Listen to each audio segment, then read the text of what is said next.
जय हिंद, वंदे मातरम। साथियों, Bihar police constable की नई भर्ती के लिए आज की इस वीडियो में 100 सिलेक्टेड क्वेश्चंस को कवर करेंगे, जिसमें सभी विषयों के प्रश्न होंगे। जिस तरह से बिहार पुलिस के एग्जाम में प्रश्न पूछे जाते हैं, GK, GS, maths, English, Hindi, व्याकरण, बिल्कुल उसी तरह के प्रश्न आज के इस प्रैक्टिस सेट में आपको देखने को मिलेगा। इसलिए बिल्कुल भी सेशन को स्किप मत करना, पूरा सेशन को ध्यानपूर्वक देखें। तो चलिए फटाफट से आप सभी लाइव में जुड़ जाइए। सभी को गुड इवनिंग, गुड इवनिंग। और साथियों, जितने भी नए अभ्यर्थी चैनल पर पहली बार आए हैं, आप लोग चैनल को सब्सक्राइब करके और साथ में बेल आइकन को ज़रूर प्रेस कर लें, जिससे आपसे एक भी इम्पोर्टेंट सेशन मिस ना हो। तो चलिए आप सभी एक बार सेशन को दिल से लाइक करेंगे। तो चलिए फर्स्ट क्वेश्चन आपके सामने है, भारतीय संविधान में संघात्मक विशेषताएं किस देश से लिया गया है। काफ़ी ज़्यादा इम्पोर्टेंट प्रश्न है। चलिए आप सभी आंसर बताएंगे। और देखिए साथियों, आंसर करने के लिए आप लोगों को नीचे लाइव चैट का ऑप्शन मिल रहा होगा, इसलिए प्रत्येक स्टूडेंट को लाइव चैट में अपना अपना आंसर बताना है। तो देखिए, एक होता है संघात्मक विशेषताएं और एक है संसदीय विशेषता। तो देखिए, संसदीय विशेषता की बात करें, ब्रिटेन से लिया गया है, और संघात्मक विशेषता को लिया गया है कनाडा देश के संविधान से। तो यहाँ पर पहले प्रश्न का आंसर जो भी बच्चे लाइव चैट में कनाडा बता रहे हैं, उनका बिल्कुल सही जवाब है कनाडा के संविधान से। चलिए आगे देखिए, निम्नलिखित अम्लों में से किसको बेकिंग पाउडर के निर्माण में उपयोग करते हैं। बिल्कुल टॉप लेवल का प्रश्न है, फटाफट से आंसर बताएंगे। तो साथियों, किस अम्ल को बेकिंग पाउडर के निर्माण में उपयोग किया जाता है। तो याद कर लीजिए, टार्ट्रिक अम्ल का उपयोग किया जाता है बेकिंग पाउडर के निर्माण में। बेकिंग पाउडर यानी कि खाने वाला सोडा, जिसका फॉर्मूला होता है NaHCO3, और इसका रासायनिक नाम क्या है, तो सोडियम बाइकार्बोनेट। आगे देखिए, मेक इन इंडिया कार्यक्रम की शुरुआत किस वर्ष हुई थी। चलिए आप सभी तीसरे प्रश्न के लिए आंसर बताएंगे। मेक इन इंडिया कार्यक्रम की शुरुआत कब हुई थी। तो यहाँ पर तीसरे प्रश्न का सही जवाब है 25 सितंबर 2014 को। तो इसका सही जवाब है फर्स्ट ऑप्शन, 2014 को मेक इन इंडिया कार्यक्रम की शुरुआत होती है। आगे देखिए, कूनो राष्ट्रीय अभयारण्य कहाँ पर स्थित है। चलिए फटाफट से चौथे प्रश्न के लिए आंसर बताएंगे, और जिसने अभी तक लाइक नहीं किया है, फटाफट से आप सभी सेशन को भी लाइक करें। तो साथियों, कूनो राष्ट्रीय अभयारण्य ये कहाँ पर है, तो याद रखिएगा मध्य प्रदेश में। तो बी ऑप्शन जो भी बच्चे दिए हैं, बिल्कुल सही जवाब है मध्य प्रदेश में। आगे देखिए, choose the correct passive form of the following sentence. यहाँ पे देखिए दिया हुआ है, one should keep once promise. इसका आपको पेसिव वर्ब बनाना है। तो देखिए, ये एक्टिव फॉर्म में दिया गया है, इसका पेसिव फॉर्म क्या होगा, तो प्रोमिस को आगे करेंगे। तो प्रोमिस देखिए 3 ऑप्शन में दिया हुआ है, यानी कि डी ऑप्शन तो आपका होगा नहीं। तो प्रोमिस के बाद देखिए यहाँ पे मॉडल वर्ब का उपयोग हुआ है, शुड। तो जब भी मॉडल वर्ब का उपयोग होता है तो शुड के साथ क्या लगता है, बी। तो शुड भी होगा यहाँ पे। तो देखिए, प्रोमिस शैल बी, ये तो होगा नहीं। प्रोमिस वेयर बी, ये भी नहीं होगा। प्रोमिसेस शुड बी, ये हो सकता है। तो यहाँ पर आंसर क्या हो जाएगा, सी ऑप्शन। आपको ध्यान रखना है, वॉइस में क्या होता है, जब भी मॉडल वर्ब का यूज होता है तो उसके साथ बी का प्रयोग किया जाता है, यानी कि शुड रहेगा तो शुड बी, मस्ट रहेगा तो मस्ट बी, शैल रहेगा तो शैल बी। चलिए आगे देखिए, select the most appropriate antonym of the given word. यहाँ पे अबेंडन का आपको एंटोनिम बताना है। तो देखिए, सबसे पहले आपको पता होना चाहिए अबेंडन का मतलब क्या होता है। तो इसका मतलब होता है त्यागना, यानी कि छोड़ देना। तो इसका उल्टा क्या हो जाएगा, तो इसका उल्टा हो जाएगा सपोर्ट। तो डी ऑप्शन जो ही बच्चे बताए हैं, उनका बिल्कुल सही जवाब है सपोर्ट। आगे देखिए, निम्न में से अदिश राशि कौन सी है। चलिए आंसर बताएंगे। अदिश राशि और सदिश राशि, जिस राशि को व्यक्त करने के लिए परिमाण के साथ साथ दिशा की भी आवश्यकता पड़ती है उसको सदिश कहते हैं, और जिसको व्यक्त करने के लिए केवल परिमाण की आवश्यकता पड़ती है उसको अदिश कहा जाता है। तो यहाँ पर अदिश के उदाहरण कौन से हो जाएंगे? दाब, जबकि बल, वेग, संवेग, विस्थापन ये सभी क्या है? सदिश राशि के उदाहरण है। थियोसॉफिकल सोसाइटी की स्थापना किसने की थी? और देखिए साथियों, आज के इस प्रैक्टिस सेट में आपके जितने भी प्रश्न सही होंगे आपको कॉपी में लिखते जाना है, फिर सेशन के लास्ट में आपको बिल्कुल ईमानदारी पूर्वक अपना अपना स्कोर कमेंट करके बताना है। तो ध्यान दीजिए, थियोसॉफिकल सोसाइटी की स्थापना की थी HP ब्लावत्स्की ने। तो यहाँ पर सी ऑप्शन आपका सही जवाब है।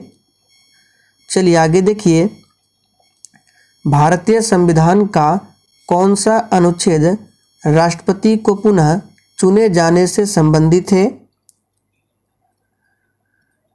तो देखिए यहाँ से आपको सभी आर्टिकल को बता देते हैं। अनुच्छेद 52 में क्या है नोट कर लीजिए, काफ़ी ज़्यादा इम्पोर्टेंट है, और अगर आप लोग नोट करेंगे तो इससे नोट्स तैयार होगा जो एग्जाम के लिए काफ़ी ज़्यादा इम्पोर्टेंट रहेगा। तो आर्टिकल 52 में क्या है, इसमें बताया गया है कि भारत का एक राष्ट्रपति होगा। अनुच्छेद 54 में क्या है, राष्ट्रपति का चुनाव है। अनुच्छेद 56 में राष्ट्रपति का कार्यकाल है, और अनुच्छेद 57 में क्या है, तो प्रश्न जो बोला गया है कि भारतीय संविधान का कौन सा अनुच्छेद राष्ट्रपति को पुनः चुने जाने से संबंधित है, तो ये है आर्टिकल 57। यहाँ पर डी ऑप्शन सही जवाब है। आप लोग कमेंट करके बताएंगे राष्ट्रपति को शपथ कौन दिलाता है। आगे देखिए, किस अधिवेशन में कांग्रेस के दोनों दलों में एकता हो गई और मुस्लिम लीग से भी एक समझौता हुआ था? आगे हम लोग मैथ्स के प्रश्नों को भी कवर करने वाले हैं, इसलिए पूरा सेशन को ध्यानपूर्वक देखें। करंट अफेयर्स के प्रश्न भी होंगे, हिंदी व्याकरण के भी प्रश्न हैं।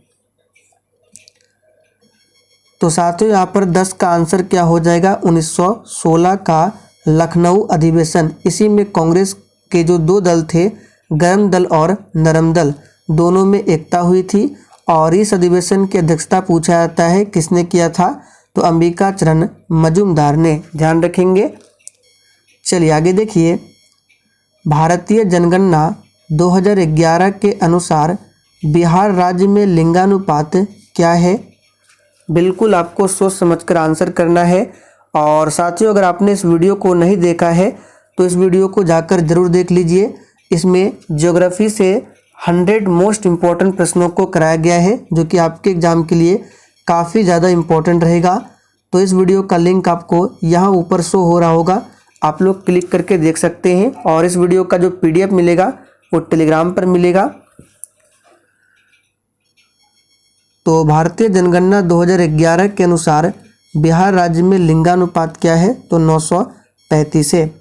तो फर्स्ट ऑप्शन जो भी बच्चे दिए हैं बिल्कुल सही जवाब है। बिहार राज्य में यहाँ पे किसका लिंगानुपात पूछा गया है? शिशु लिंगानुपात। तो ध्यान रखेंगे, भारतीय जनगणना 2011 के अनुसार बिहार राज्य में शिशु लिंगानुपात क्या है, तो 935 है। ध्यान रखेंगे। आगे देखिए, तेंदुलकर समिति कब गठित की गई थी? चलिए 12 के लिए आंसर बताएंगे। आपको ध्यान रखना है, तेंदुलकर समिति ये किस क्षेत्र से संबंधित है? तो साथियों ये गरीबी क्षेत्र से संबंधित है। और इसका गठन कब हुआ था? तो 2005 में। तो यहाँ पर ए ऑप्शन जो ही बच्चे दिए हैं उनका बिल्कुल सही आंसर है 2005 में। चलिए आगे देखिए, एक वस्तु को 14,000 में खरीदा गया और उसके क्रय मूल्य के 4/7 पर बेचा गया, तो हानि प्रतिशत क्या है? अब देखिए 4/7 पर बेचा गया, इसका मतलब क्या है? तो 4/7 कहने का मतलब है कि उस वस्तु का CP क्या है? 7 है, और उसको बेचा गया है 4 में, यानी कि कॉस्ट प्राइस 7 है, सेलिंग प्राइस 4 है। तो यहाँ पे लॉस कितना का हुआ? तो देख सकते हैं यहाँ पे लॉस हुआ 3 का। तो आपको हानि प्रतिशत निकालना है, तो प्रतिशत लॉस बराबर क्या होता है? लॉस गुने 100/CP। अब देखिए लॉस कितना है, 3 का है, गुना 100/CP। CP क्या है तो देख सकते हैं यहाँ पे क्रय मूल्य 7 है, तो यहाँ पे नीचे 7 करेंगे तो इसका आंसर क्या हो जाएगा 300/7। 300/7 तो इसको पूर्णांक में करेंगे तो ये हो जाएगा 7 4 बार में जाएगा, फिर 2 तो 42 सही 6/7%। तो देखिए किस ऑप्शन में दिया हुआ है, सी ऑप्शन में दिया हुआ है 42.6/7%। चलिए आगे देखिए, और आपके एग्जाम में भी बिल्कुल इसी तरह से मैथ्स के प्रश्न पूछे जाएंगे। बहुत ही सिंपल प्रश्न आता है, निम्नलिखित में से कौन पूर्व मीमांसा दर्शन के प्रवर्तक है।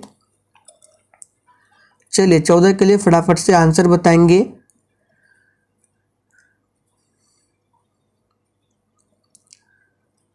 तो यहाँ पर आंसर क्या हो जाएगा, निम्नलिखित में से कौन पूर्व मीमांसा दर्शन के प्रवर्तक है। तो इसका सही जवाब क्या होगा, तो याद रखिएगा जैमिनी। जैमिनी जो है पूर्व मीमांसा दर्शन के प्रवर्तक है। यहाँ से प्रश्न पूछा जाता है वैशेषिक दर्शन के प्रवर्तक कौन है, तो महर्षि कणाद, ध्यान रखेंगे। और बदरायन जो है उत्तर दर्शन के प्रवर्तक है, सभी को ध्यान रखें। और देखिए अभी तक आप लोगों ने सेशन को लाइक नहीं किया है, फटाफट से लाइक करें। और चलिए आज हम लाइक का टारगेट रखते हैं 600, तो उम्मीद करते हैं आप लोग इस टारगेट को पार करेंगे 600 लाइक का। अगर 600 पार होता है तो फिर से आपके लिए एक मैराथन क्लास लाया जाएगा बिल्कुल इसी तरह से। जागोई नृत्य किस राज्य का नृत्य रूप है। चलिए 15 के लिए आंसर कीजिए, और आप लोग अधिक से अधिक सेशन को लाइक करके और अधिक से अधिक सेशन को शेयर करें ताकि मैक्सिमम से मैक्सिमम अभ्यर्थी इस चैनल से जुड़ सकें। तो जागोई नृत्य ये किस राज्य का नृत्य रूप है, तो सही जवाब है मणिपुर। यहाँ पर बी ऑप्शन जो ही बच्चे दिए हैं बिल्कुल सही जवाब है मणिपुर। आगे देखिए, हाल ही में भारत के किस राज्य ने देश का पहला झुग्गी मुक्त राज्य बनने का महत्वाकांक्षी लक्ष्य पूरा कर लिया है। वेरी इंपॉर्टेंट प्रश्न है करंट अफेयर्स का। चलिए आंसर कीजिए फटाफट से 16 के लिए। तो ये किस राज्य ने लक्ष्य पूरा किया है, तो याद रखिएगा ओडिशा। फर्स्ट ऑप्शन आपका सही जवाब है ओडिशा। राजा राम मोहन राय ने ब्राह्मण समाज की स्थापना कब की थी। तो देखिए राजा राम मोहन राय से संबंधित 2 से 3 प्रश्न आपको बताते हैं। राजा राम मोहन राय को राजा की उपाधि किसने दिया था, तो अकबर द्वितीय ने। इन्होंने सबसे पहले 1815 में आत्मीय सभा की स्थापना की, फिर इन्होंने 1828 में ब्रह्म समाज की स्थापना की, फिर इन्होंने 1829 में सती प्रथा के अंत में सहयोग दिया था। सती प्रथा का अंत किसने किया था, Lord William Bentinck. Lord William Bentinck कौन थे, तो भारत के प्रथम गवर्नर जनरल थे। सभी एक्स्ट्रा फैक्ट को आप लोग लिखते जाएं। तो यहाँ पर आंसर क्या हो जाएगा, ब्राह्मण समाज की स्थापना कब की, 1828 में। 1875 में क्या होता है, तो याद रखिएगा आर्य समाज की स्थापना किसने किया था, स्वामी विवेकानंद ने। राष्ट्रीय महिला आयोग की प्रथम महिला अध्यक्ष कौन थी। चलिए आंसर कीजिए फटाफट से। और देखिए जितने भी नए अभ्यर्थी हैं आपको बता देते हैं, मेरा एक और चैनल है दिवाकर स्टडी IQ के नाम से। उस चैनल पर डेली शाम 7:30 बजे क्लास चलती है, तो आप लोग वहां पर भी क्लास कर सकते हैं। उसका लिंक आपको इसी वीडियो के नीचे डिस्क्रिप्शन बॉक्स में मिल जाएगा। तो राष्ट्रीय महिला आयोग की प्रथम महिला अध्यक्ष कौन थी, तो याद रखिएगा जयंती पटनायक। यहाँ पर आंसर क्या होगा, बी होगा, ए नहीं, जयंती पटनायक। और वर्तमान में राष्ट्रीय महिला आयोग के अध्यक्ष कौन है, तो याद रखिएगा रेखा शर्मा। रेखा शर्मा कौन है, तो वर्तमान में राष्ट्रीय महिला आयोग के अध्यक्ष है। चलिए आगे देखिए, एक वृक्ष की हत्या कविता के रचनाकार कौन है। आगे और भी मैथ्स के प्रश्न है, आंसर कीजिए फटाफट से। तो साथियों एक वृक्ष की हत्या कविता के रचनाकार कौन है, तो याद कर लीजिए, काफ़ी ज़्यादा इम्पोर्टेंट प्रश्न है। सही जवाब है कुंवर नारायण। डी ऑप्शन आपका सही जवाब है कुंवर नारायण। चलिए आगे देखिए, कवि घनानंद की रचनाएं किस भाषा में हैं? ये सभी हिंदी व्याकरण के काफ़ी ज़्यादा इम्पोर्टेंट प्रश्न है। कवि घनानंद की रचनाएं किस भाषा में हैं? तो इसका सही जवाब है ब्रज भाषा में है। और यहाँ से प्रश्न बन सकता है कि कवि घनानंद किस काल के कवि है? तो ये रीति काल के कवि है, ध्यान रखेंगे, रीति काल के कवि है। और एक प्रश्न यहाँ से हम आपको बताते हैं, मीराबाई, आप लोगों ने नाम सुना होगा, आपसे पूछेगा ये किस काल की कवित्री थी? तो ये प्रश्न देखिए, बिहार पुलिस हो या बिहार मध्य निषेध सिपाही हो, यानी कि CSBC द्वारा ये प्रश्न अभी तक 4 से 5 बार पूछा जा चुका है। तो मीराबाई जो है ये भक्ति काल की कवित्री थी। तो दोनों को ध्यान रखें। प्रथम 7 प्राकृत संख्याओं के वर्ग का औसत कितना है? देखिए इसके लिए हम आपको ट्रिक बता देते हैं। जब भी आपको n प्राकृत संख्याओं के वर्ग का औसत निकालना हो तो आप लोग इस फॉर्मूले का यूज कीजिएगा, n + 1 × 2n + 1/6। इस फॉर्मूला का यूज करके आप लोग निकाल सकते हैं। तो प्रथम 7 प्राकृत संख्याओं के वर्ग का औसत निकालना है तो n का मान क्या होगा? 7। अगर 8 प्राकृत संख्याओं का बोलेगा तो n का मान 8, यानी जितना भी आपसे बोला जाएगा n का मान उतना होगा। तो चलिए 7 + 1, तो डायरेक्ट हम लिखते हैं कितना हो जाएगा? 7 + 1, यहाँ पे लिख सकते हैं हम 7 + 1, चलिए 8 हो गया। फिर गुना, देखिए 2n, तो n की जगह पे आपको रखना है 7, तो 7 × 2 14 + 1 15/6। अब इसको सॉल्व कर दीजिए। देखिए ये 3 से 2, 3 से 5 बार में, 2 से 8 4 बार में, यानी 5 चौक 20। तो आंसर क्या हो जाएगा आपका? D option 20। तो इस फॉर्मूला को ध्यान रखना है, n + 1 × 2n + 1/6। वस्तु शब्द का बहुवचन का रूप क्या होगा? चलिए आंसर कीजिए फटाफट से। वस्तु शब्द का बहुवचन का रूप क्या होगा? अब देखिए इसमें बहुत सारे बच्चे कंफ्यूज होंगे। वस्तु शब्द का बहुवचन रूप होता है वस्तुएं, यहाँ पे लिख के बता देते हैं। देखिए इस तरह से होता है वस्तुएं। आप देख लीजिए किस ऑप्शन में है। तो ऑप्शन ए तो होगा नहीं, ऑप्शन बी में दिया हुआ है, तो आंसर यहाँ पे क्या हो जाएगा? ऑप्शन बी हो जाएगा, वस्तुएं। तो याद रखिएगा इसका आंसर क्या होगा? वस्तुएं। ठीक से देख लीजिए। चलिए आगे बढ़ते हैं। जो दूसरों के द्वारा उपकार किए, यहाँ पे देखिए जो दूसरों के द्वारा उपकार किए गए हैं, इस कथन के लिए एक शब्द क्या होगा? चलिए आंसर बताइए। जो दूसरों के द्वारा उपकार किए गए हैं, इस कथन को के लिए एक शब्द क्या होगा? तो यहाँ पे उपकार नहीं कह सकते हैं, यहाँ पे उपकार नहीं होगा, दूसरों के द्वारा बोला गया है, तो यहाँ पर आंसर होगा उपकृत। आगे देखिए, निम्नलिखित में से किस विकल्प में विलोम शब्द सुमेलित नहीं है? देखिए फर्स्ट ऑप्शन की बात करें, उन्नति का अवनति दिया हुआ है, ये विलोम शब्द बिल्कुल सही है। इथि का अथ, आविर्भाव का तिरोभाव, उन्मुख का सम्मुख, ये गलत है। उन्मुख सम्मुख ये पर्यायवाची है, तो यहाँ पर विलोम शब्द का जोड़ा गलत है। तो आंसर क्या होगा हमारा? B option. निम्नलिखित में से कौन सा जोड़ा सही है? तो देखिए बांदीपुर कहाँ पर है? तमिलनाडु में, गलत है। बांदीपुर कहाँ है? आप सभी जानते हैं, ये कर्नाटक में है। मानस उत्तर प्रदेश में नहीं है, मानस असम में है, तो ये भी गलत है। सिमलीपाल असम दिया हुआ, ये भी गलत है। सिमलीपाल उड़ीसा में है। यहाँ पे दिया कौंडिन्य, ये आंध्र प्रदेश में है। तो सी ऑप्शन जो है यही सही है। चलिए बिल्कुल आपके एग्जाम में छपने वाला प्रश्न है, आंसर बताएंगे फटाफट से। तो साथियों यहाँ पर आंसर क्या हो जाएगा? भद्रबाहु से। तो बी ऑप्शन जो ही बच्चे दिए हैं सही जवाब है भद्रबाहु से। ज्वालामुखी रिंग ऑफ फायर किस महासागर से संबंधित है? तो साथियों रिंग ऑफ फायर, ये ज्वालामुखी जो है ये प्रशांत महासागर से संबंधित है। प्रशांत महासागर सबसे बड़ा महासागर है और इसी में है विश्व की सबसे गहरी खाई जो कि है मेरियाना गर्त। यहाँ पे लिख देते हैं मेरियाना गर्त। आप लोग कमेंट करके बताइए सुंडा गर्त ये किस महासागर में है और किस महासागर का आकार एस आकार का है। ये प्रश्न पिछले बार मध्य निषेध सिपाही में पूछा गया था। तो चलिए बता देते हैं, एस आकार का महासागर है अटलांटिक महासागर। हिंद महासागर की लोकेशन कहाँ पर है, तो जैसे कि भारत का मैप है, नीचे है हिंद महासागर, इधर बंगाल की खाड़ी और इधर अरब सागर।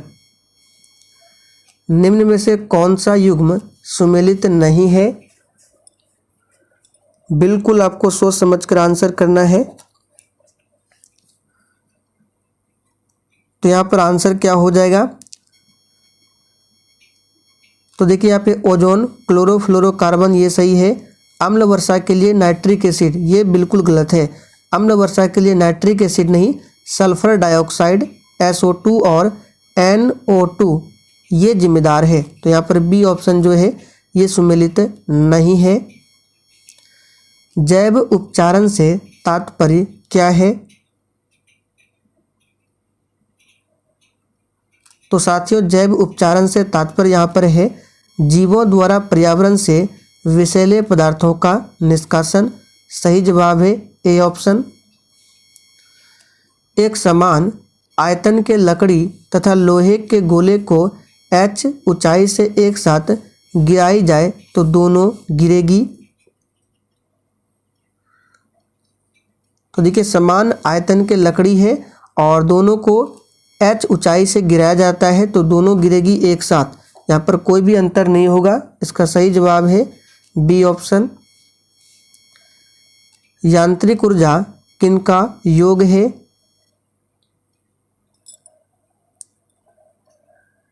तो यहाँ पर सही जवाब है यांत्रिक ऊर्जा जो है एक गतिज ऊर्जा और स्थितिज ऊर्जा के योग है यांत्रिक ऊर्जा। आगे देखिए ध्वनि की प्रबलता का निर्धारण उसके किससे करते हैं, तो याद रखिएगा ध्वनि की प्रबलता का निर्धारण उसके आयाम से किया जाता है। सही जवाब है फर्स्ट ऑप्शन। और ध्वनि की बात करें तो ध्वनि जो है ये निर्वात में नहीं चल सकती है।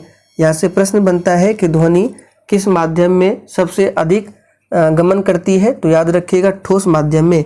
कभी कभी ऑप्शन में स्टील भी देता है। किस नियमानुसार सभी भागों पर दाब का प्रभाव समान रहता है, यानी किस नियम में ये बोला गया है कि सभी भागों पर दाब का जो प्रभाव होता है वो समान रहता है, तो साथियों ये बोला गया है किस नियम में, तो पास्कल के नियम में। सही जवाब है फर्स्ट ऑप्शन।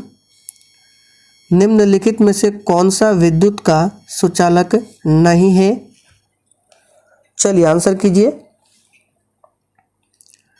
तो विद्युत का सुचालक नहीं बोला जा रहा है, तो यहाँ पर आंसर क्या हो जाएगा, देखिए एल्युमिनियम है, टंगस्टन भी है, निकेल भी है, लेकिन चीनी मिट्टी के जो बर्तन होते हैं ये विद्युत के कुचालक होते हैं, सुचालक नहीं। चलिए आगे देखिए एम्पियर घंटा निम्नलिखित में से किसका मात्रक होता है, चलिए आंसर बताएंगे।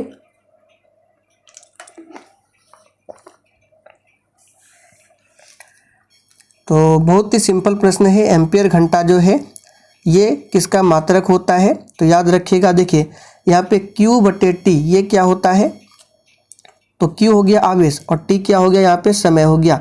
तो एम्पियर बराबर होता है Q/T और यहाँ पे बोला गया घंटा साथ में, तो घंटा को यानी कि समय को T से डिनोट करते हैं, तो T से T कट जाएगा तो क्या बचा Q, यानी कि यहाँ पर आंसर हो जाएगा आवेश की मात्रा। डॉक्टरों द्वारा रोगी व्यक्ति के पेट की आंतरिक परीक्षण हेतु प्रयुक्त अंतर्दर्शी यानी एंडोस्कोप प्रकाश के किस नियम यानी किस पर आधारित है, तो एंडोस्कोप जो है ये कार्य करता है पूर्ण आंतरिक परावर्तन पर। सही जवाब है यहाँ पे डी ऑप्शन। आगे देखिए निकोलो कोंटी नामक इटावली यात्री किसके शासनकाल में भारत आया था, तो इस प्रश्न को हमने आपको पहले भी प्रैक्टिस सेट में बताया है, ये आया था देवराय प्रथम के समय में।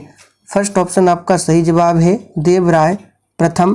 कृष्णदेव राय की बात करें, ये बाबर के समकालीन थे और इसकी रचना है अमुक्त माल्यद। आगे देखिए, भारतीय संविधान के किस अनुसूची में विभिन्न पदाधिकारियों द्वारा पद ग्रहण के समय ली जाने वाली शपथ का उल्लेख है? तो ये किस अनुसूची में है, इसको याद कर लीजिए, वेरी इंपॉर्टेंट रहेगा। तो साथियों ये है किस अनुसूची में, तो याद रखिएगा तीसरी अनुसूची में। बी ऑप्शन सही जवाब है। भारतीय संविधान में वर्तमान में टोटल 12 अनुसूचियां हैं, पहले 8 अनुसूचियां थी। भारतीय विश्वविद्यालय अधिनियम किस वर्ष पास हुआ? एक भी प्रश्न फालतू नहीं है, सभी प्रश्न आपके एग्जाम के लिए इम्पोर्टेंट है, आंसर कीजिए। तो यहाँ पर आंसर क्या हो जाएगा, ये पास हुआ था 1904 में। सी ऑप्शन सही जवाब है। संस्कृति शब्द का विशेषण क्या है? यहाँ पे देखिए संस्कृत होगा, संस्कृत शब्द का विशेषण आपको बताना है। तो देखिए इसमें भी बहुत बच्चे गलत आंसर करते हैं, सांस्कृतिक नहीं होगा। आपको लगता है कि सांस्कृतिक होगा, नहीं, लेकिन इसका जो विशेषण बनता है ये बनता है संस्कृति। सही जवाब है डी ऑप्शन। विफलता का विपरीतार्थक शब्द क्या है? तो साथियों विफलता का विपरीतार्थक शब्द होता है सफलता। सिंपल प्रश्न है। आ रही रवि की सवारी कविता में बादलों की एकरूपता किससे की गई है? चलिए 43 के लिए आंसर कीजिए। और आपके बिहार पुलिस के एग्जाम में हिंदी व्याकरण से बिल्कुल इसी तरह के प्रश्न पूछे जाते हैं। तो आ रही रवि की सवारी कविता में बादलों की एकरूपता जो है ये की गई है अनुचरों से। सही जवाब है बी ऑप्शन। विद्वान का विलोम क्या होगा? तो ये भी सिंपल है, विद्वान का विलोम होता है मूर्ख। आगे देखिए, एक किताब पर मुद्रित मूल्य 150 रुपया है। यदि इसे 30% और 40% की 2 क्रमिक छूट के बाद बेचा जाता है तो इसके बिक्री मूल्य का पता लगाएं। देखिए मुद्रित मूल्य यानी अंकित मूल्य क्या है, 150 रुपया है। और इस पे देखिए दिया गया है 2 क्रमिक छूट दिया गया है 30% और 40%। तो इस तरह के प्रश्न आप लोगों ने बहुत सॉल्व किया होगा। तो 2 क्रमिक जब छूट दिया जाता है, एक 30% छूट दे रहा है यानी कि 70/100, और दूसरा छूट है 40% यानी कि 100 में 40 को माइनस कीजिए 60%। अब इसको सॉल्व कर दीजिए, आपका आंसर आ जाएगा। देखिए 0 से 0, यहाँ से भी 0, फिर 0। अब देखिए यहाँ से 5 से 2 बार में 10, और 5 से 15 3 बार में, फिर 2 से 6 3 बार में। अब 3 से 3 को मल्टीप्लाई करेंगे 9, 9 गुने 7 63। तो आंसर क्या हो जाएगा, बिक्री मूल्य 63। आगे देखिए, एक व्यापारी एक वस्तु को उसके अंकित मूल्य के 80% पर खरीदता है और उसे उसके अंकित मूल्य पर 10% की छूट पर बेचता है, तो उसका प्रतिशत लाभ क्या होगा? तो बहुत ही सिंपल प्रश्न है। देखिए अंकित मूल्य के 80% पर खरीदता है, मान लेते हैं अंकित मूल्य मार्क प्राइस क्या है 100 मान लेते हैं। और देखिए उसके अंकित मूल्य के 80% पर खरीदता है यानी कि सीपी क्या हो गया आपका 80 हो गया। तो यहाँ से एसपी निकाल लीजिए। तो एसपी आपका क्या हो जाएगा, देखिए खरीदता है और उसे अंकित मूल्य पर 10% की छूट पर बेचता है, यानी अंकित मूल्य 100 है तो इस पर 10% का छूट देकर बेच रहा है यानी कि 90 में बेच रहा है। तो यहाँ से देखिए खरीदा 80 में, बेचा 90 में। तो यहाँ पे देखिए 10 रुपये का क्या हो रहा है, प्रॉफिट हो रहा है। तो यहाँ पे प्रॉफिट कितने का हुआ, 10 का हुआ। तो यहाँ पे उसका प्रतिशत लाभ निकालना है यानी परसेंटेज प्रॉफिट। तो इसका फॉर्मूला क्या होता है, प्रॉफिट गुना 100/क्रय मूल्य। तो प्रॉफिट 10 है यानी कि 10 गुने 100 और बटे क्रय मूल्य देखिए 80 है। अब सॉल्व कर दीजिए 8 बार में यानी 100/8। जब 100/8 को सॉल्व करेंगे तो इसका आंसर क्या आ जाएगा, 100/8, ये 2, ये 25, 25/2 यानी 12.5। तो आंसर यहाँ क्या हो जाएगा 12.5%। जालियांवाला बाग हत्याकांड के समय भारत का वायसराय कौन था?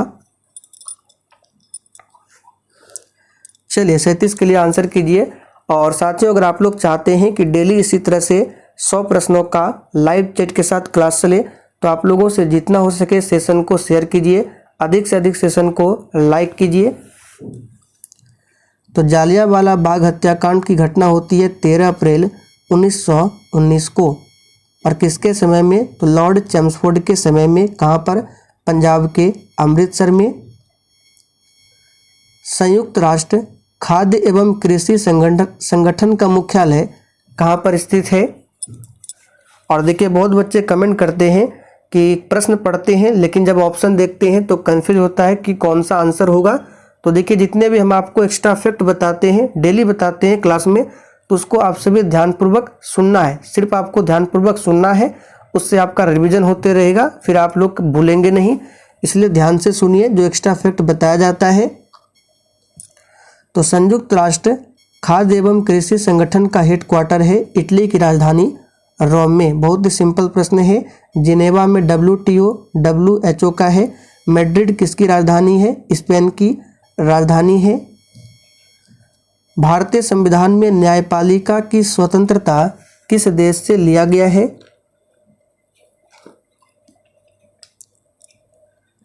तो साथियों भारतीय संविधान में न्यायपालिका की स्वतंत्रता जो है ये लिया गया है अमेरिका देश के संविधान से।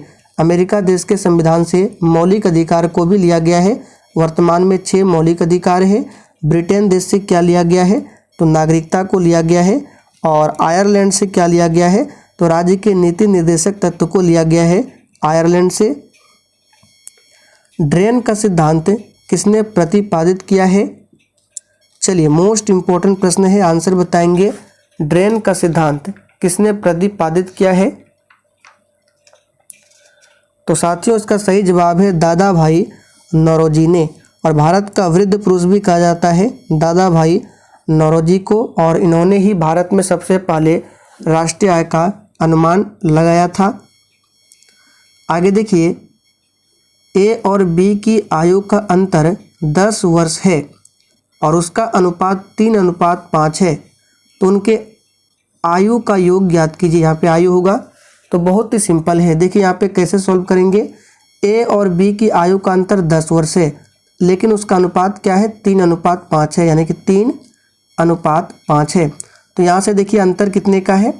तो 2 का अंतर है, लेकिन वास्तव में अंतर दिया है 10, तो 2 के बराबर हम लोग 10 कर सकते हैं। अगर आप लोगों ने रेशियो पढ़ा होगा तो आप लोग समझ रहे होंगे।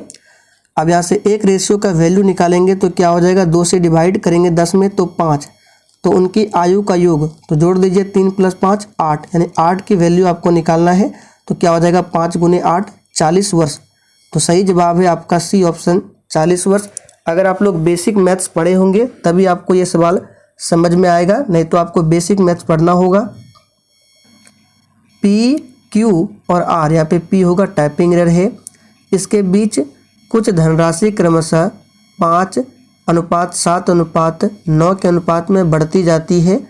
अगर P और Q के हिस्सों में अंतर 556 है तो वितरण हेतु कुल राशि कितनी थी? तो अनुपात में देखिए कुल राशि कितनी है? 7 × 5 = 12, 9 = 21, यानी 21 का आपको वैल्यू निकालना है। तो देखिए यहाँ से क्या करेंगे हम लोग, कंडीशन क्या दिया हुआ है? अगर P और Q के हिस्सों में अंतर 556 है तो एक्चुअल में अंतर देखते हैं यहाँ पे रेशियो में कितना है? तो 5:7:9। तो ये P का है, ये Q का है, ये R का है। तो यहाँ पे P और Q के हिस्सों का अंतर तो देख लीजिए कितना है, यहाँ पे 2 का अंतर है, लेकिन एक्चुअल में अंतर है 556। इस तरह से बराबर करके आंसर निकाला जाता है रेशियो सवाल में। यहाँ से एक रेशियो का वैल्यू निकालेंगे तो 556 में जब 2 से डिवाइड करेंगे तो क्या आएगा? 2 7 8 278। अब 21 रेशियो का वैल्यू निकालना है। क्यों? क्योंकि कुल राशि पूछा गया है, जो कि 5 7 12 और 9 कितना हो जाएगा? 21। तो 21 रेशियो का वैल्यू क्या हो जाएगा? तो एक रेशियो का वैल्यू 278 निकल कर आया। तो 21 रेशियो का वैल्यू क्या हो जाएगा? 278 × 21। तो इसको सॉल्व कैसे करना है? देखिए आपको एक ट्रिक बताते हैं, यूनिट डिजिट का कंसेप्ट। 278 × 21 पूरा आपको सॉल्व नहीं करना है, तो 1 और 8 को मल्टीप्लाई कीजिए तो क्या होगा? 8। तो देखिए किस ऑप्शन में 8 दिया हुआ है लास्ट में, तो देख सकते हैं एक ही ऑप्शन में दिया हुआ है। ये यूनिट डिजिट का कंसेप्ट है, तो आपको पूरा सॉल्व नहीं करना है। आंसर जो होगा D होगा। Fill in the blank with appropriate answer. Sohan says that it is better to in the present. तो यहाँ पे इज लिविंग, लिविंग, लिव्स या लिव क्या होगा यहाँ पे? तो देखिए यहाँ पे क्या यूज हुआ है? टू।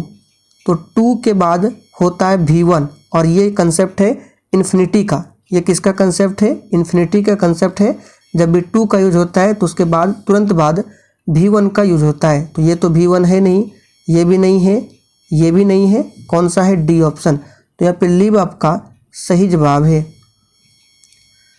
किस समूह में बादल के पर्यायवाची है? तो यहाँ पर आंसर हो जाएगा बी ऑप्शन, वारिद, नीरद, पयोध। ये सभी बादल के पर्यायवाची है। भारत माता कविता के रचनाकार कौन है? चलिए आंसर बताइए। तो मैं नीर भरी दुख की बदली कविता महादेवी वर्मा के किस काव्य संग्रह से संकलित है? देखिए, मैं नीर भरी दुख की बदली, ये जो कविता है महादेवी वर्मा द्वारा रचित है और ये किस काव्य संग्रह से संकलित है? तो याद रखिएगा यामा। माली मालिन में कौन सा समास है? यहाँ पे बीच में हैफन है। तो देखिए, अगर आप लोगों ने समास पढ़ा होगा तो जिस भी शब्द के बीच में, जिस तरह यहाँ पे देखिए माली और क्या है? मालिन, तो देख सकते हैं बीच में हाइफन का यूज हुआ है। तो जहाँ भी इस तरह के क्वेश्चंस मिलते हैं वहाँ पर आंसर होता है द्वंद्व और इसका विग्रह करेंगे तो होगा माली और मालिन। यहाँ पर दोनों पद प्रधान होता है, जैसे कि सीताराम, माता पिता, भाई बहन, इन सभी प्रश्नों में देखेंगे तो बीच में हाइफन का यूज होता है जो कि द्वंद्व समास होता है। The blue book A writers पुस्तक किसके द्वारा लिखी गई है? चलिए आंसर बताइए। तो साथियों, ये लिखा गया किसके द्वारा? तो याद रखिएगा अमिताभ कुमार के द्वारा।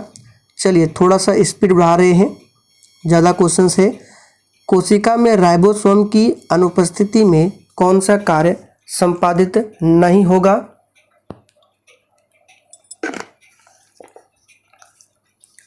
तो साथियों, कोशिका में राइबोसोम की अनुपस्थिति में प्रोटीन संश्लेषण का कार्य संपादित नहीं होगा। बिहार में वह जिला जहां वर्ष 2001 से 2011 की अवधि में सर्वाधिक दशकीय जनसंख्या वृद्धि दर अंकित की गई है, वह कौन सा जिला है? तो साथियों, ये जिला है मधेपुरा। फर्स्ट ऑप्शन सही जवाब है। अलाउद्दीन खिलजी का उत्तराधिकारी कौन था? तो याद रखिएगा अलाउद्दीन खिलजी का उत्तराधिकारी था कुतुबुद्दीन मुबारक खिलजी। मांग के लिए आवश्यक तत्व क्या है? तो साथियों, मांग के लिए आवश्यक तत्व क्या है? तो देखिए, वस्तु की इच्छा है, एक निहित मूल्य, साधन, व्यय करने की तत्परता, ये सभी है। आगे देखिए, संघ लोक सेवा आयोग का अध्यक्ष और सदस्यों का कार्यकाल कितना होता है? चलिए फटाफट से आंसर बताइए। तो साथियों, ये होता है 6 वर्ष या 65 वर्ष की आयु सीमा, जो भी पहले पूरा हो। तो सही जवाब है यहाँ पर बी ऑप्शन। और इसकी नियुक्ति कौन करते हैं? तो भारत के राष्ट्रपति। एक वयस्क पुरुष के लिए सामान्य हीमोग्लोबिन की मात्रा प्रति 100 ml रक्त में कितनी होती है? तो यहाँ पे देखिए, एक रेंज में आपको आंसर बताना है, एक रेंज में पूछा जा रहा है। तो आंसर होगा 14.5 ग्राम पुरुषों में। केंद्रीय सरकार का उच्चतम सिविल अधिकारी कौन है? तो केंद्रीय सरकार का एक उच्चतम सिविल अधिकारी होता है और एक विधि अधिकारी। विधि अधिकारी पूछे तो महान्यायवादी होगा और सिविल अधिकारी पूछे तो कौन होगा? ये मंत्रिमंडल सचिव। रूसी क्रांति के समय रूस का शासक कौन था? चलिए साथियों, 66 के लिए आंसर बताइए। और फिर से एक बार रिक्वेस्ट कर रहे हैं, जिन्होंने अभी तक सेशन को लाइक नहीं किया है तो देखिए, अगर आपको सेशन थोड़ा भी पसंद आया हो तो प्लीज़ सेशन को दिल से ज़रूर लाइक कर दें। तो रूसी क्रांति के समय रूस का शासक कौन था, याद रखिएगा सही जवाब है जार निकोलस द्वितीय। रूस की क्रांति होती है 1917 में, और एक पूछा जाता है फ्रांस की क्रांति जो कि 1789 में होती है। सल्तनत काल में मंत्री परिषद को क्या कहा जाता था,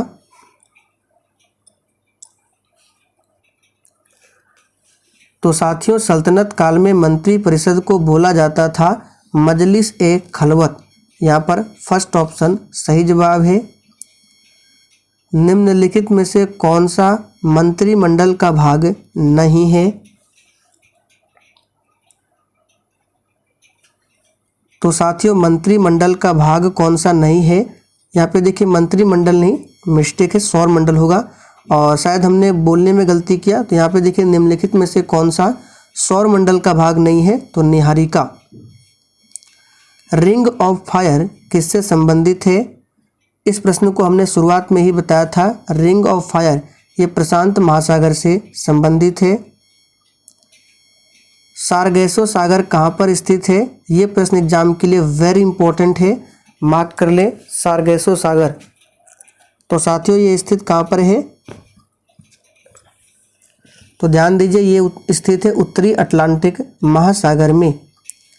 विश्व का दूसरा सबसे बड़ा द्वीप कौन सा है, पहला पूछे तो ग्रीनलैंड है, और दूसरा सबसे बड़ा द्वीप पूछे ये क्या है, तो न्यू गिनी। सी ऑप्शन सही जवाब है। जबकि मेडागास्कर क्या है, हिंद महासागर का सबसे बड़ा द्वीप है मेडागास्कर। सभी पॉइंट को ध्यान रखें। चलिए आगे देखिए, निम्नलिखित में से किसने ब्रिटिश भारत में प्रांतीय स्वायत्तता शुरू की, ब्रिटिश भारत में प्रांतीय स्वायत्तता को किसने शुरू किया, यानी किस मिशन या किस अधिनियम के तहत, तो याद रखिएगा ये हुआ था भारत सरकार अधिनियम 1935 के तहत। भारत में न्यायिक पुनरीक्षण की संकल्पना निम्नांकित देश के संविधान से ली गई है, तो साथियों ये लिया गया है किससे, तो याद रखिएगा संयुक्त राज्य अमेरिका के संविधान से। भारतीय संविधान में संशोधन करने शिक्षा का अधिकार कब जोड़ा गया, यानी कि भारतीय संविधान में संशोधन करके शिक्षा का जो अधिकार है ये कब जोड़ा गया था, तो साथियों ये जोड़ा गया था 1 अप्रैल 2010 को। फर्स्ट ऑप्शन सही जवाब है। और ये कौन सा संशोधन था, तो 86वां संशोधन, इसे भी नोट रख कर लेंगे। वर्तमान में सॉलिसिटर जनरल ऑफ इंडिया कौन है, ये भी करंट अफेयर्स के प्रश्न है। और अगर आप लोग अलग से करंट अफेयर्स की क्लास करना चाहते हैं तो आप लोग मेरे दूसरे चैनल पर चले जाइए, तो यहाँ पर आंसर हो जाएगा आपका तुषार मेहता। चलिए आगे बढ़ते हैं। वर्तमान में भारत के 14वें नियंत्रक एवं महालेखा परीक्षक कौन है, इस प्रश्न को हमने आपको करंट अफेयर्स के क्लास में बताया था, इसलिए बोलते हैं उस क्लास को भी डेली अटेंड कीजिए शाम 7:30 बजे की, जो मेरे दूसरे चैनल पर होता है। तो 14वें नियंत्रक एवं महालेखा परीक्षक है गिरीश चंद्र मुर्मू। फर्स्ट ऑप्शन सही जवाब है, जिसको बोला जाता है कैग, ध्यान रखेंगे। और इसकी नियुक्ति कौन करता है, तो राष्ट्रपति। हाल ही में माधवपुर मेला 2023 कहाँ आयोजित किया गया था, तो साथियों ये आयोजित किया गया था गुजरात में। हाल ही में नीलमणि फुकन की मृत्यु हुई, यह किस क्षेत्र से संबंधित थी, चलिए आंसर बताएंगे। वेरी वेरी इंपॉर्टेंट प्रश्न है, मार्क कीजिए। नीलमणि फुकन की मृत्यु अभी हाल ही में हुई है और ये किस क्षेत्र से संबंधित थे, तो याद रखिएगा ये क्या थे, तो कवि थे। ये क्या थे, कवि थे। प्रशीतक में जल को ठंडा रखने के लिए उपयोग में ली जाने वाली गैस कौन सी है, तो साथियों ये गैस है गैसीय अमोनिया। आगे देखिए, प्रकाश वर्ष किसकी इकाई है,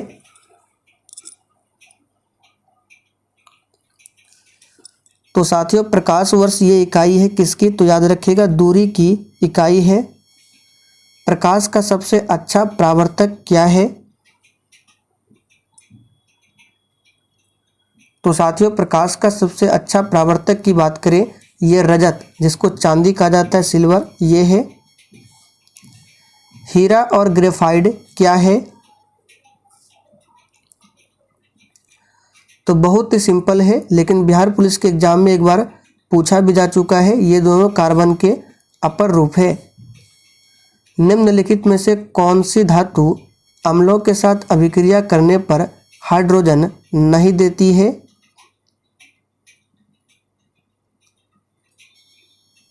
तो देखिए ये हाइड्रोजन देगी, ये भी, फेरस भी, लेकिन कॉपर नहीं। तो यहाँ पर बी ऑप्शन आपका सही जवाब है, कॉपर। टमाटर का लाल रंग किसके कारण होता है? चलिए आंसर कीजिए। तो साथियों टमाटर का जो रंग लाल होता है लाइकोपीन के कारण होता है और टमाटर में ऑक्जेलिक अम्ल पाया जाता है। निम्न में से कौन सी धातु वजन में सबसे हल्की है? तो बिल्कुल बच्चों वाला प्रश्न है, लिथियम हो जाएगा आंसर आपका। सिंबल क्या होता है? Li और परमाणु क्रमांक 3। प्रकाश संश्लेषण में वायुमंडल में पादपों द्वारा किस गैस को अवशोषित किया जाता है? तो प्रकाश संश्लेषण में वायुमंडल से पादपों द्वारा ये अवशोषित किया जाता है, किस गैस को? तो याद रखिएगा यहाँ पर आंसर क्या हो जाएगा इसका? कार्बन डाइऑक्साइड, और छोड़ता है ऑक्सीजन। दही किस जीवाणु के कारण बनता है? तो दही जो है ये बनता है किसके कारण? तो इसका सही जवाब है लैक्टोबैसिलस जीवाणु के कारण। अपोहा जल का रासायनिक सूत्र क्या है? तो साथियों अपोहा जल का रासायनिक सूत्र होता है हाइड्रोजन, सॉरी H2O, जल को ही बोला जाता है अपोहा जल। आगे देखिए, जब ऑक्सीजन की अनुपस्थिति में भी श्वसन होता है तब इसे क्या कहते हैं? तो ध्यान दीजिए, जब ऑक्सीजन की अनुपस्थिति में भी श्वसन होता है तब इसे बोला जाता है अवायवीय श्वसन। तो यहाँ पर फर्स्ट ऑप्शन सही जवाब है। मानव शरीर में कोशिकाओं की खोज किसने की? चलिए आंसर बताइए। तो बहुत ही सिंपल है, कोशिकाओं की खोज की थी रॉबर्ट हुक ने। यहाँ पर बी ऑप्शन आपका सही जवाब है। चार्ल्स डार्विन को ध्यान रखना है, इन्होंने नेचुरल सिलेक्शन का सिद्धांत दिया था। आगे देखिए, श्वसन तंत्र से संबंधित विभिन्न रोग किस प्रकार के प्रदूषण के कारण होते हैं? तो श्वसन तंत्र से संबंधित जितने भी रोग होते हैं वायु प्रदूषण के कारण। बिहार के किस नेता ने महात्मा गांधी के साथ किसान आंदोलन का नेतृत्व किया था? चलिए आंसर कीजिए फटाफट से। तो ये किया था किसने? राजकुमार शुक्ल ने। सही जवाब है सी ऑप्शन। यहाँ पे 92 का आंसर क्या हो जाएगा? राजकुमार शुक्ल। बिहार में पहली चीनी मिल कब स्थापित हुई थी? तो यहाँ पर आंसर क्या हो जाएगा? इसका सही जवाब है 1904 में स्थापित होती है। कहाँ पर? तो मरहोरा में। सही जवाब है फर्स्ट ऑप्शन। और भारत की पहली चीनी मिल पूछे तो प्रतापपुर, जो कि उत्तर प्रदेश में पड़ता है। बिहार के प्रमुख समाचार पत्र बिहारी के संपादक कौन थे? यहाँ पर इसका आंसर शो हो गया है, याद रखिएगा, बाबू माहेश्वर प्रसाद। सुरेंद्र वर्मा को साहित्य अकादमी पुरस्कार किस वर्ष प्रदान किया गया था? और देखिए, हम आपको जितने भी करंट अफेयर्स के प्रश्नों को कराएंगे उसको ध्यानपूर्वक नोट कर लेना है और याद कर लेना है। तो इसका सही जवाब क्या हो जाएगा? 1996 में। वर्तमान में कौन बिहार सरकार के महाधिवक्ता है? महाधिवक्ता ये राज्य सरकार का सर्वोच्च विधि अधिकारी होता है और महाधिवक्ता की नियुक्ति आर्टिकल 165 में बताया गया इसके बारे में। तो वर्तमान में बिहार सरकार के महाधिवक्ता है प्रशांत कुमार शाही। दिसंबर 2022 में अंतर्राष्ट्रीय चीता दिवस कब मनाया गया था? तो ये मनाया गया था 4 दिसंबर को। बिहार का अधिकांश क्षेत्र किससे आच्छादित है? तो इसका सही जवाब है कछारी मिट्टी से। रेगुर मिट्टी, काली मिट्टी को ही बोला जाता है और इसमें कपास की खेती सर्वाधिक होती है। भारत में सर्वाधिक पाइराइट किस राज्य से प्राप्त किया जाता है? तो ये प्राप्त किया जाता है अपना बिहार से। सही जवाब है सी ऑप्शन। सदिश राशि कौन सा है? तो इनमें से सदिश राशि हो जाएगा आपका विस्थापन, बाकी सभी क्या है? अदिश के उदाहरण है। अब चलिए एक लास्ट प्रश्न है जिसका आंसर आपको नीचे कमेंट करके बताना है। मानव शरीर में रक्त की प्रतिशत मात्रा क्या है? इसका आंसर कमेंट करके बताना है। और चलिए अभी आप लोग